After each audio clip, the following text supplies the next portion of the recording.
Waalaikumsalam.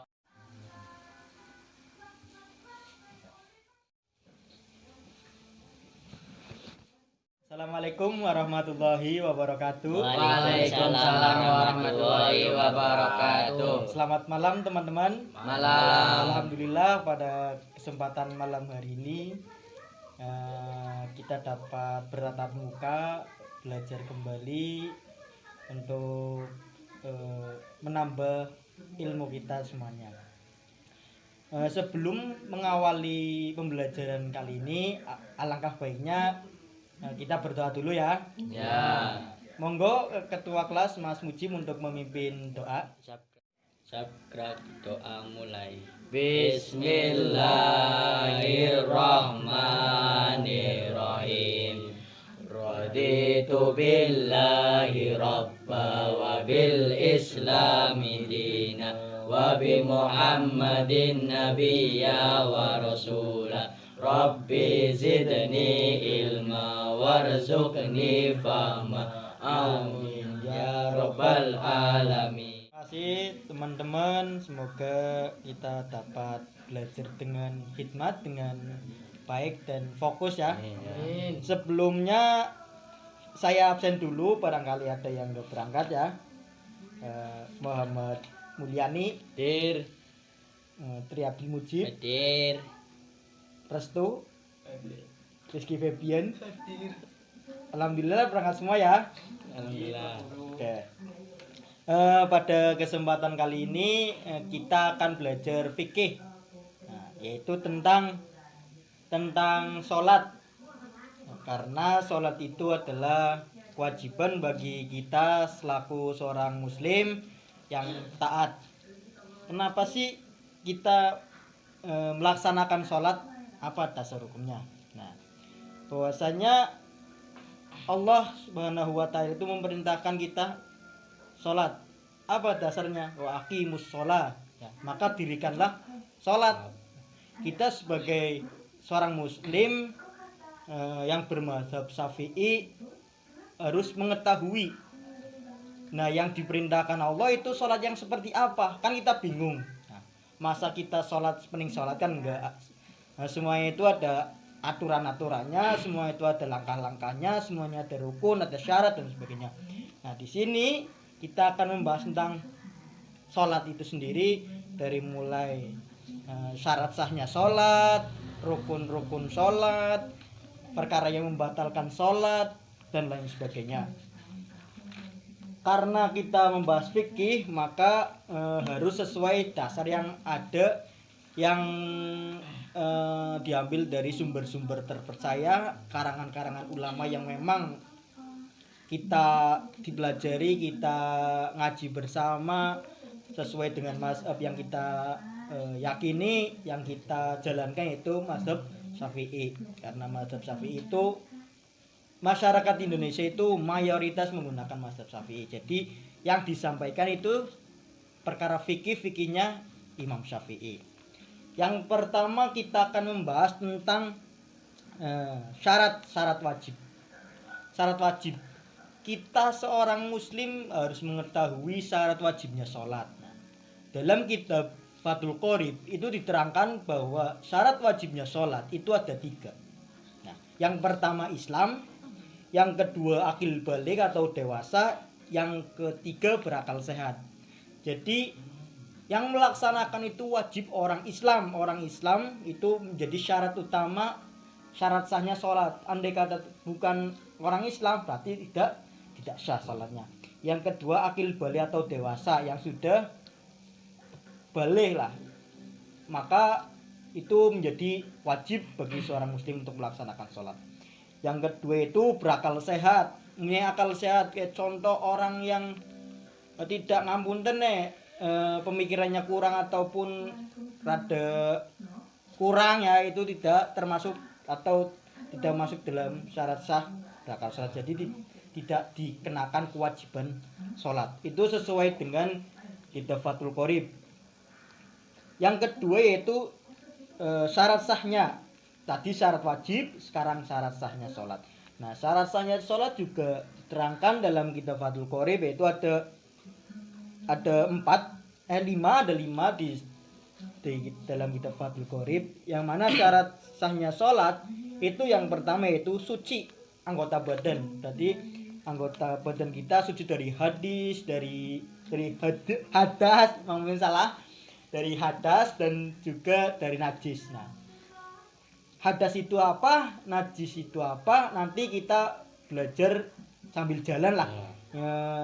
Nanti ada belajarnya sendiri. Ini mengulas hanya tentang syarat sahnya. Yang kedua yaitu menutup aurat. Kita melaksanakan sholat itu harus menutup aurat. Harus tertutup.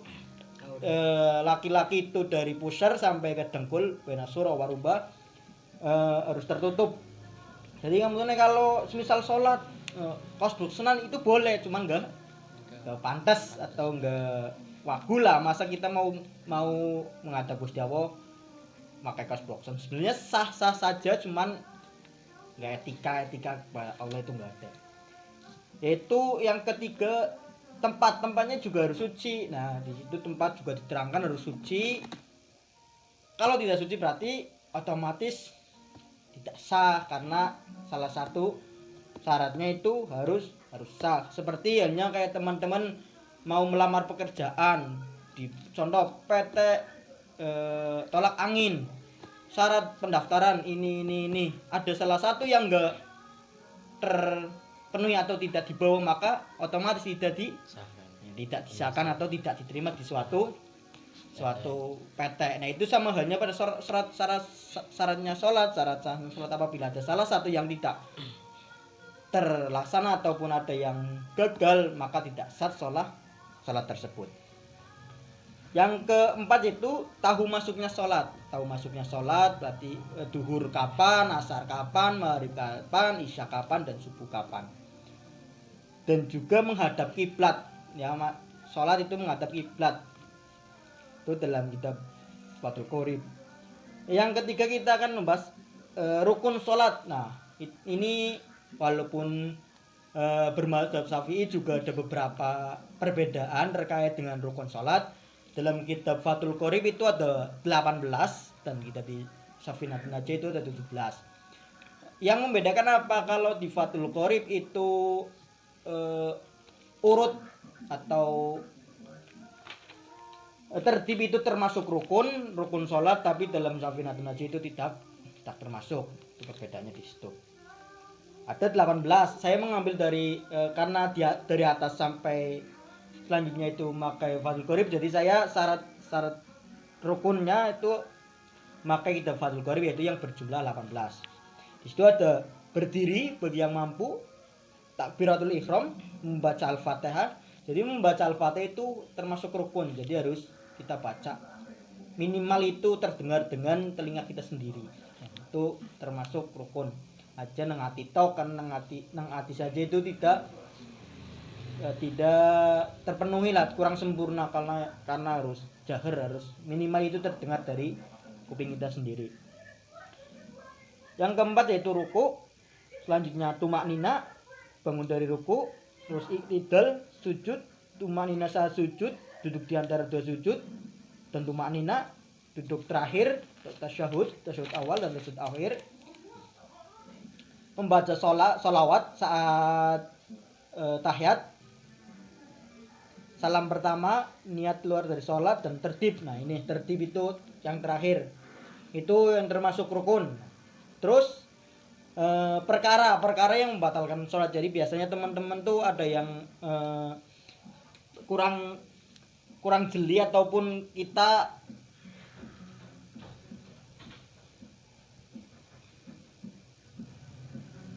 yang membatalkan sholat. Sana teman.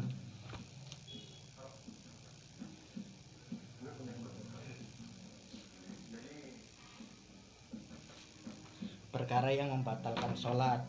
Nah, jadi teman-teman melaksanakan sholat itu harus tahu apa saja yang dapat membatalkan sholat. Nah, nanti kita sudah melaksanakan tapi ternyata ada perkara tersebut yang kita lupa bahwa kita itu melaksanakan perkara yang tidak boleh harus dilaksanakan dalam sholat.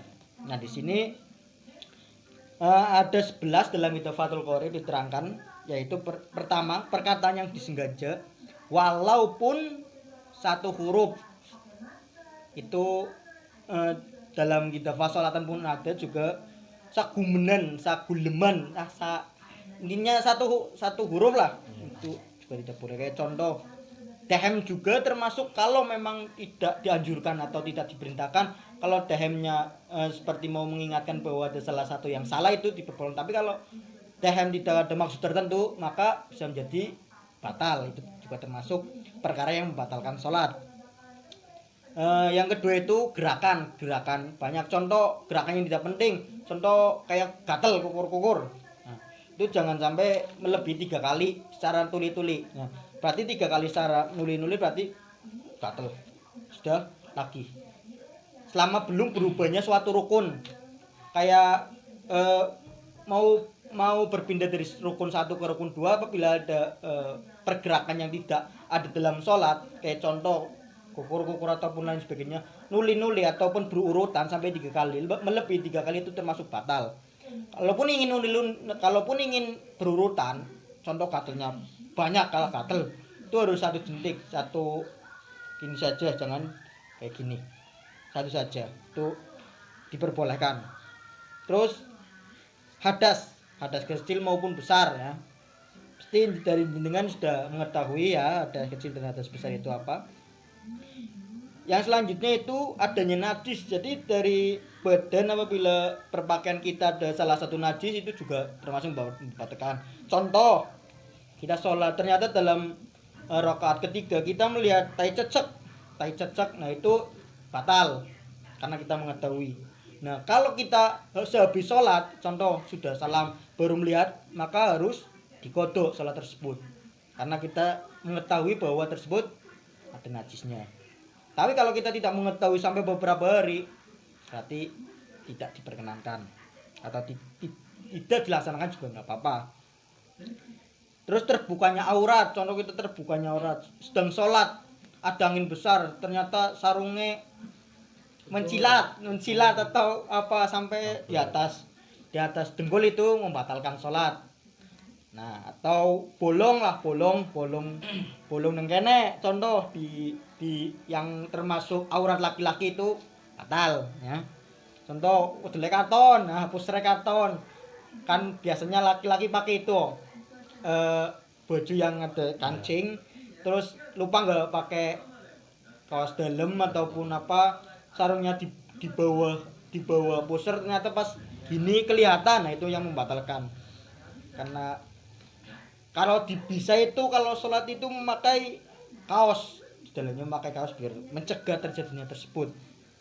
Nah, membelakang kiblat berarti hadap timur juga tidak diperkenankan, itu malah ngawur ya, sesat menyesatkan. Sholat menghadap timur ya.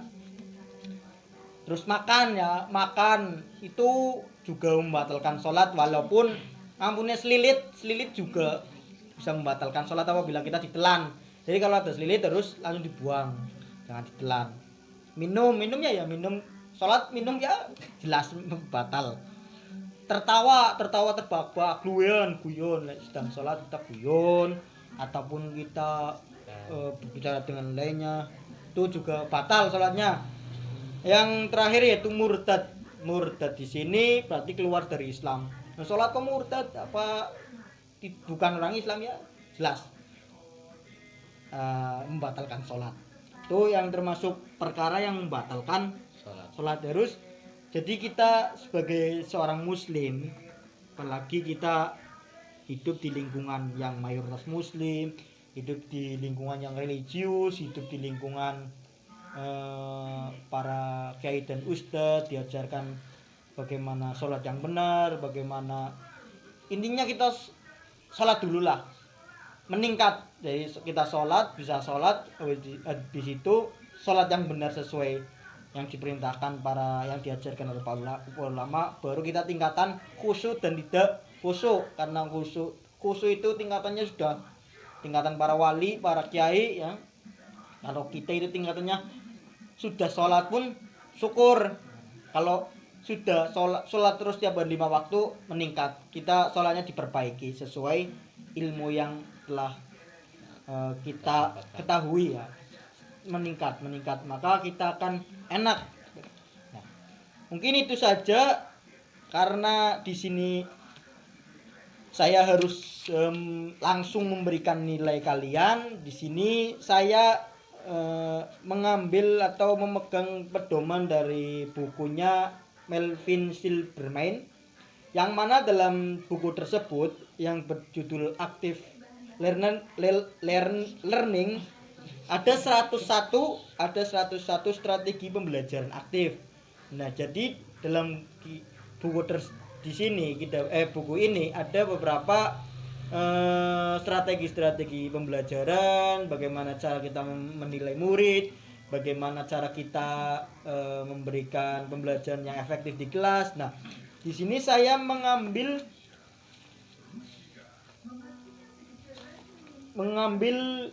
tema tentang ataupun strategi belajar instant assessment ataupun penilaian secara langsung. Jadi di sini saya menyampaikan, dan setelah saya menyampaikan saya memberikan beberapa pertanyaan. Setelah beberapa pertanyaan dijawab, saya nilai. Jadi di sini saya ada beberapa kartu, yang mana kartu ini sudah saya buat untuk menilai para murid-murid, para siswa-siswa yang ada di sini. Saya membuat sejumlah siswanya ada berapa, ada 4, dan saya membuat 4. Nanti saya bagi satu persatu. Setelah itu saya bagi sesuai kodenya. Contoh, Mas Muji mendapatkan D. Nah, saya membuka buku dan juga saya membacakan soal yang ada di dalam buku ini sesuai kodenya. Contoh kode, saya memberikan pertanyaan kepada Mas Mujib soal D dan seterusnya ya. Nanti saya mau mengambil dan sekalian saya nilai. Jadi langsung dapat nilai. Saya sampaikan dan kalian langsung mendapatkan nilai. Jadi langsung paham. Nanti tinggal mereview kembali, teman-teman tinggal belajar di rumah sesuai apa yang telah saya sampaikan tadi. Oke, langsung saja kita bagi ya. Cocok dulu.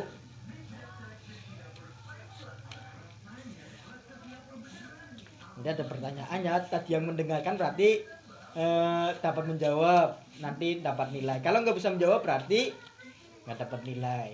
Pertemuan kali ini saya sengaja ya kayak gini karena biar langsung siapa tahu siapa yang mendengarkan atau tidak. Jadi guru itu harus mengetahui mana siswa yang benar-benar mengikuti pelajaran dan mana siswa yang tidak mengikuti pelajaran dengan baik. Oke, ini semuanya mendapatkan, dia mendapatkan ya. Nanti saya absen satu persatu mendapatkan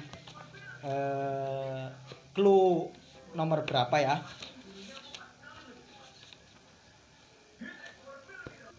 Oke, pertanyaan yang pertama saya akan coba Mas Mulyani dapat huruf apa dalam kartu tersebut? Saya mendapatkan huruf B. Oke, B ya. Dengarkan pertanyaannya. Ada berapa syarat sahnya sholat? Syarat sah sholat. Syarat sahnya sholat itu ada berapa, Mas Mul? Langsung dijawab. Ayo Mas Mul, jangan tanya sama teman-temannya.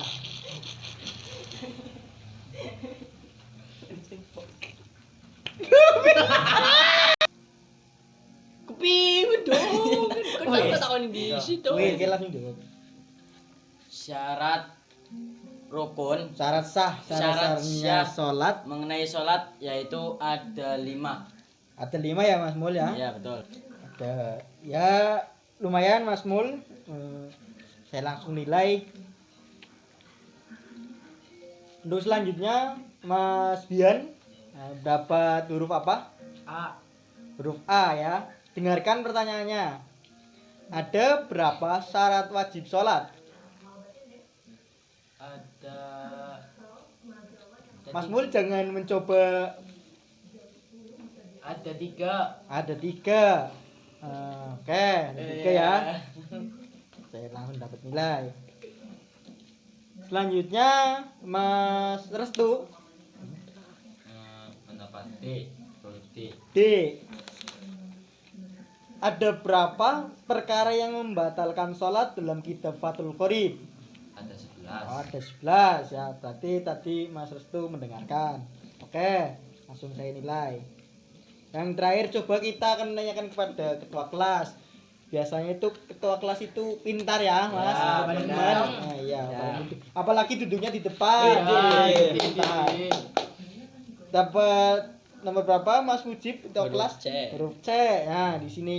Ada berapa rukun sholat Mas Mujib? Ada 18. Ada 18. Sebutkan coba 5 saja. 5 saja. 5 saja. Itu sesuai dengan terserah mau sesuai dengan kitab ataupun apa saja. Ini yang Mas Mujib ketahui. Ini beda sendiri karena ketua kelas ya. Biasanya Ya. ketua kelas itu bonus.